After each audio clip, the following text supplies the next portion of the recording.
Un salarié peut être reconnu inapte à occuper son poste de travail et dans ce cas, l'employeur doit chercher à le reclasser. Mais qu'est-ce que l'inaptitude et comment est-elle reconnue? Élément de réponse avec Anne-Bénédicte Vauloir.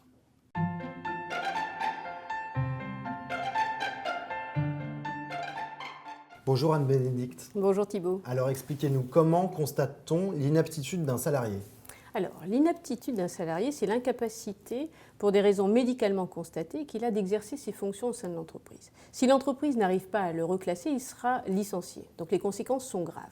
Donc le process est réglementé. Quel est-il?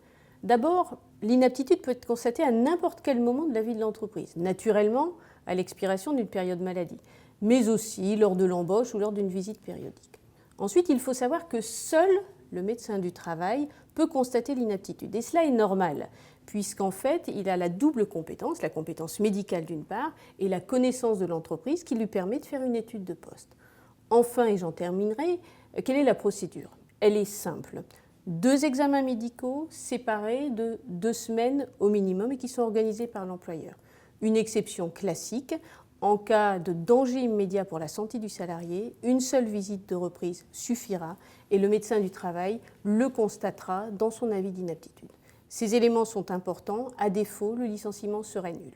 L'inaptitude ne doit pas être confondue avec l'incapacité ou l'invalidité. Expliquez-nous concrètement ce qui les différencie. Alors, les 2 systèmes ont tous les 2 trait naturellement à la santé du salarié. En revanche, ce sont 2 systèmes autonomes. L'invalidité, c'est une notion de sécurité sociale qui obéit à un régime spécifique et qui peut donner lieu, le cas échéant, à une pension. L'inaptitude est uniquement une notion de droit social et les 2 systèmes se complètent. Je prendrai pour exemple l'hypothèse d'un salarié qui a été reconnu invalide et qui revient après une période de maladie. Eh bien, l'employeur fera pour lui comme pour les autres, c'est-à-dire qu'il lui fera faire sa visite de reprise et qu'il le déclarera apte ou inapte. En effet, un salarié invalide pourrait éventuellement être apte à exercer ses fonctions.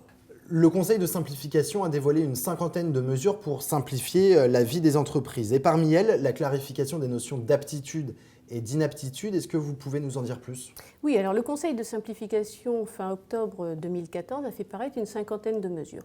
Parmi celles-ci existe le point 22, clarifier les notions d'aptitude et d'inaptitude, et très spécifiquement la notion d'aptitude avec réserve. Et ils ont raison parce que c'est un point délicat. Aujourd'hui, on a certains avis d'aptitude qui comprennent tellement de réserves que l'employeur est dans la quasi-impossibilité de reclasser le salarié. Et c'est compliqué parce qu'en même temps, il est apte et on ne peut pas utiliser le régime de l'inaptitude. Et donc l'entreprise a du mal à le gérer. Il faut espérer que le Conseil arrivera à trouver des solutions pour cette aptitude avec réserve, l'échéance étant prévue au 2e semestre 2015. Merci beaucoup Anne-Bénédicte. Merci Thibault.